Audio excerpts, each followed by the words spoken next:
चलिए आज हम देखते हैं साइंस के इस क्वेश्चन में हमें क्या दे रखा है। तो देखिए साइंस के क्वेश्चन में आपको पता है जो बायो के क्वेश्चन है हमारे बहुत ज्यादा आते हैं और हर एग्जाम में आते हैं। तो देखिए केमिस्ट्री और फिजिक्स से ना ज्यादा क्वेश्चन आपको बायो का मिलेगा, 4 से 5 क्वेश्चन आपको हर एग्जाम में मिल सकते हैं। तो चलिए देखते हैं क्या दे रखा है आएगा। और ये हमारा किस एग्जाम में आएगा क्वेश्चन, ये हमारा यूपीएसआई यूपीएलटी 2025 टीजीटी में आया हुआ है और हमारा ये रेलवे में आया हुआ क्वेश्चन है। तो अब क्वेश्चन देखते हैं क्या दे रखा है।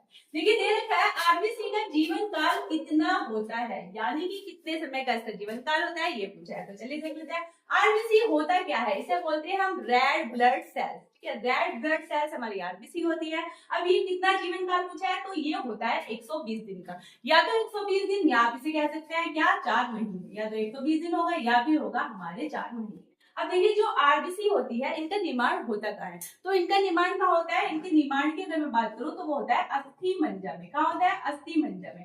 क्वेश्चन ये भी आता है कि यानी नष्ट कहाँ पर होती है, तो नष्ट कहाँ पर हो जाती है, नष्ट की बात करें तो होती है हमारे पलिया में।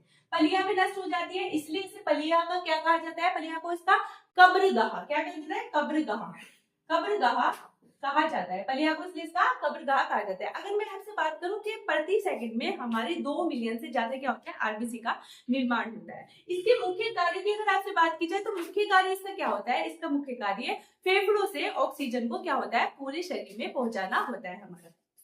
अगर डब्ल्यूसी भी आपको पता है, डब्ल्यूसी क्या होता है, हमारे व्हाइट ब्लड सेल्स होती है, लेकिन उनके जीवन काल की बात करूं तो वो 10 दिन से कम का जीवन काल होता है। तो ये हमारा राइट ऑप्शन हो जाएगा यहाँ पर 120। तो आरबीसी का जीवन काल कितना होता है हमारा 120। Thank you.